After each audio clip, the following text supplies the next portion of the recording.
hadapan Tuhan adalah permulaan pengetahuan. Dalam kehidupan kita saat ini, seringkali kita merasa takut, baik takut dilukai orang lain, ditindas, disakiti pacar kita, teman kita, keluarga, dan juga kadang mengingatkan diri kita sendiri, mengajarkan kepada keluarga kita tentang rasa takut. Entah kita mau takut yang bersifat duniawi, bahkan takut kepada Allah. Tetapi anehnya kita tidak takut kepada pemilik kehidupan itu sendiri. Tanpa dipungkiri bahwa saya dan kita tahu apa yang tidak harus dilakukan oleh manusia, tetapi seringkali kita tidak takut dengan aturan-aturan Allah. Bapak, mama, saudara-saudari yang dikasihi Tuhan, bagi bangsa Israel saat itu, dasar hikmat ini bersifat religius dan teologis. Jadi dapat dikatakan bahwa hikmat bagi bangsa Israel bersifat tidak terlepas dari religiusitas, di mana Tuhan atau Yahweh mereka menjadi pusat hikmat itu sendiri. Amsal sendiri dilatar belakangi oleh sifat-sifat yang demikian, di mana Tuhan selalu berada di pusat pemikiran mereka sebelum melakukan hal-hal itu. Kitab Amsal yang isinya kata-kata hikmat bukan sekedar bunga rampai, melainkan sebuah kitab yang mengajar serta mendidik para muda-mudi dan kita sekalian untuk hidup bijaksana dan benar, dengan berulang-ulang menanamkan pikiran yang baik dan yang bijak. Dengan demikian, kitab Amsal ini dilandaskan hormat serta takut akan Allah dan menaati akan hukum-hukumnya. Bapak, mama, saudara-saudari yang dikasihi Tuhan, mari kembali kita melihat bacaan kita saat ini. Berbicara tentang hikmat, dengan kata lain, hikmat bukan hanya suatu tentang kecerdasan manusia, kepandaian manusia, tetapi sesuatu yang berasal atau yang diwahyukan langsung oleh Tuhan kepada kita saat ini. Oleh karena itu, setiap orang yang ingin memperoleh hikmat harus diawali dengan iman. Bacaan kita saat ini memiliki tujuan yang jelas pada ayat yang kedua sampai ke-7 untuk memberikan hikmat dan pengertian dalam perilaku yang bijaksana, kebenaran dan kejujuran, hingga yang tidak berpengalaman menjadi berhikmat, dan yang berpengalaman orang muda dapat memperoleh pengetahuan, dan kebijaksanaan orang bijak dapat menjadi lebih bijaksana dengan mendahului Tuhan itu sendiri. Pengajaran Salomo ini berupa suatu perbandingan dalam kontras mengenai ajaran moral dalam kitab Amsal atau bacaan kita saat ini, yang dapat menolong setiap kita dalam mengambil suatu tindakan yang tepat dengan mempelajari, maka akan dapat memberikan kita kebijaksanaan berupa kemampuan atau keterampilan membuat pilihan yang bijaksana dan hidup sesuai dengan standar moral Allah itu sendiri. Kebijaksanaan akan diperoleh dari didikan yang disiplin dan ditunjukkan dengan melakukan apa yang benar dan adil. Kecerdasan, pengetahuan, dan kebijaksanaan harus didasarkan takut akan Tuhan itu sendiri. Salomo menegaskan, percuma setiap bangsa ketika diberikan hikmat oleh Allah, ketika ia tidak melakukannya, tidak mempergunakannya dengan baik, maka orang itu seolah-olah tidak berhikmat. Jadi dapat kita menarik kesimpulan bahwa adalah awal atau permulaan pengetahuan yang dapat menuntun seseorang untuk memiliki ketakutan yang terlihat, memulai dari menuruti segala kehendak Allah dengan rendah hati, karena kita menyadari otoritas dan kesucian Allah itu sendiri. Bapak, Mama, dan kaum muda yang dikasihi Tuhan, mari kita menarik firman Tuhan ini dalam kehidupan kita saat ini. Mari kita melihat bagaimana saya dan kita sekalian mempergunakan hikmat yang diberikan Allah itu sendiri. Sejauh mana hikmat dan pengetahuan ini kita fungsikan dalam pergaulan kita, keluarga kita, atau bersosial. Apakah saya dan kita sudah mempergunakan hikmat ini sesuai dengan otoritas Allah itu sendiri? Atau jangan sampai kita mempergunakan hikmat dan pengetahuan ini hanya untuk memegahkan diri kita sendiri. Hikmat yang diberikan Allah kepada kita, jangan sampai seolah-olah kita menjadi orang yang tidak pandai, tidak berhikmat. Kita menjadi orang yang berhikmat, berakal budi, berpendidikan, tetapi kelihatannya tindakan kita sebagai manusia tidak terluput dari yang namanya kesalahan atau dosa. Seringkali kita menggunakan pengetahuan kita ini untuk menindas sesama kita, untuk menjelekkan orang lain, menjatuhkan orang lain, dan tidak mau saling mendukung. Apakah itu hikmat yang sebenarnya disukai oleh Allah? Atau hikmat yang dimaksud oleh Allah fungsikan dengan tujuan yang benar, yang berpusat pada Allah itu sendiri.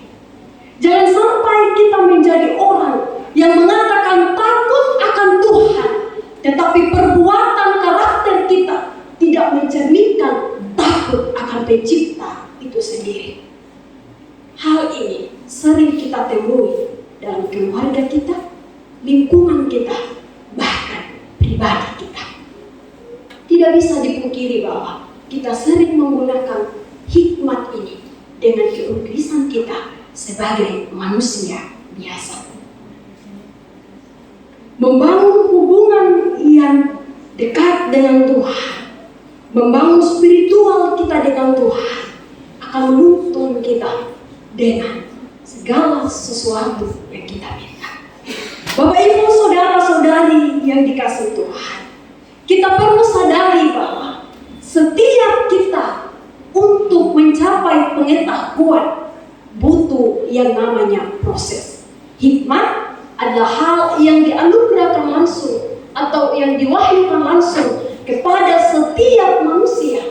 Sedangkan pengetahuan membutuh proses seperti pendidikan untuk mencapai suatu titik. Dengan demikian, Bapak, Mama, saudara-saudari yang dikasihi, seperti dalam fragmen tadi yang sudah dipentaskan, bahwa memiliki segala sesuatu dalam hidup kita, kepintaran, kekayaan, hidup yang berkecukupan, tidak menjamin kita berlaku baik atau menjadi orang yang rendah hati. Ketika kita memiliki segala sesuatu dalam kehidupan ini, belum tentu saya dan kita mempergunakan pengetahuan ini dengan baik. Ada orang yang berpikiran baik, yang memfungsikan pengetahuan dari Allah dengan segala sesuatu yang dimiliki dalam dirinya untuk membangun hubungan yang baik, untuk lebih membangun iman yang dekat kepada Tuhan. Dan bahkan ada orang lain yang memfungsikan pengetahuan untuk egonya secara manusia. Tapi firman Tuhan ini menuntut kita untuk berpusat kepada otoritas Allah itu sendiri. Ada 3 poin yang akan menjadi renungan kita bersama. Yang pertama, mempergunakan hikmat sesuai dengan aturan Allah. Setiap manusia memiliki hikmat berpendidikan dan berakal budi, bahkan juga sudah hidup berkecukupan. Dan firman ini mengajarkan saya dan kita untuk menggunakannya dengan baik, bukan dengan keegoisan kita sebagai manusia, tetapi tanpa kita sadari bahwa masih banyak orang yang menggunakan yang ada pada dirinya bukan untuk Tuhan. Kasarnya lupa diri. Lupa diri dalam artian lupa bahwa kita ini adalah makhluk ciptaan. Lupa diri bahwa segala sesuatu yang kita miliki ini adalah pemberian Tuhan itu sendiri. Dan segala sesuatu yang kita miliki ini seolah-olah usaha kita sendiri tanpa Tuhan. Yang kedua, hidup takut akan Tuhan adalah hal yang dikehendaki Allah. Tanpa dipungkiri, kita sekarang atau bahkan saya secara pribadi mengatakan belum takut akan Allah. Kenapa? Karena kehidupan saya sebagai manusia belum mencerminkan sifat-sifat Allah itu sendiri. Kita mengatakan kita takut akan Allah, kita takut akan Tuhan. Saya sebagai muda-mudi yang rajin persekutuan, saya sebagai keluarga yang taat takut akan Tuhan, saya menjadi orang tua yang peduli terhadap anak-anak saya. Saya menjadi orang tua yang menjadi contoh dan teladan dalam keluarga saya. Apakah itu betul? Jangan sampai itu hanya ucapan kita saja, tetapi karakter perilaku kita tidak mencerminkan kita takut akan Allah itu sendiri. Dan yang ketiga adalah bersyukur untuk kesempatan hidup. Mensyukuri akan setiap proses hidup yang Tuhan berikan. Mensyukuri atas apa yang Tuhan sudah kerjakan dalam hidup ini. Bersyukur untuk berkat Tuhan, nafas kehidupan, ulang tahun, naik kelas, lulus kuliah, pekerjaan kita, keluarga kita. Kita bersyukur untuk persekutuan kita yang masih berjalan sampai saat ini. Juga tidak bisa dipungkiri bahwa banyak di antara kita yang tidak bisa mensyukuri atas apa yang Tuhan sudah tetapkan dalam hidupnya. Banyak di antara kita yang menolak akan keberadaan dirinya. Banyak di antara kita yang menolak anaknya bodoh. Banyak di antara kita yang menolak keluarganya jelek. Banyak di antara kita yang menolak dirinya ini jelek dan tidak sama seperti orang lain. Hal demikian bukanlah orang yang mensyukuri hidupnya. Tetapi orang yang mensyukuri akan hidupnya adalah orang yang mau menerima seluruh keberadaan kehidupannya. Seperti fragmen tadi menggambarkan bahwa orang memiliki harta tidak bersyukur atas apa yang sudah ada padanya, tetapi menggunakannya untuk menindas orang lain. Kaum yang miskin bersyukur dengan setiap proses kehidupan. Ia tetap merangkul keluarganya supaya tetap utuh. Ia tetap mendukung mental anaknya untuk tetap berusaha mencapai titik yang diinginkannya. Untuk itu, menjadi keluarga yang taat, takut akan Tuhan adalah setiap kita yang mau membangun spiritualnya dengan Tuhan.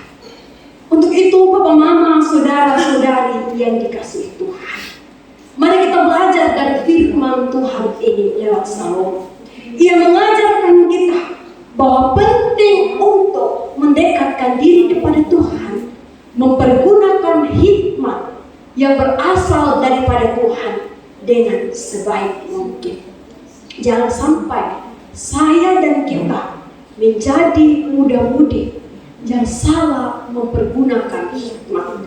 Jangan sampai saya sebagai muda-mudi tidak mau dibentuk karakternya, tidak mau diubah, atau saya sebagai orang tua tidak mau menerima saran, tidak mau menerima masukan dan siapapun kita. Jangan sampai kita asik dengan diri kita sendiri, lupa pada siapa yang ada di samping kiri kanan kita. Untuk itu, mari kita menjadi orang yang mempergunakan hikmat dari Tuhan ini dengan sebaik mungkin. Seperti dalam nats pembimbing kita tadi, Mazmur pasal yang ke-111 ayat yang ke-10, bahwa permulaan hikmat adalah takut akan Tuhan. Dengan demikian, ia mengajak kita bahwa ketika kita takut akan Tuhan, kita akan memperoleh hikmat dan pengetahuan itu sendiri dengan mengikuti proses yang Tuhan berikan. Itu firman Tuhan ini mengajak kita dan saya untuk berefleksi bahwa segala sesuatu yang ada dalam kehidupan kita ini berdasarkan tunduk di bawah otoritas Allah itu sendiri. Untuk itu, biarlah firman Tuhan ini memberkati dan meneguhkan kita sekalian. Amin untuk firman Tuhan.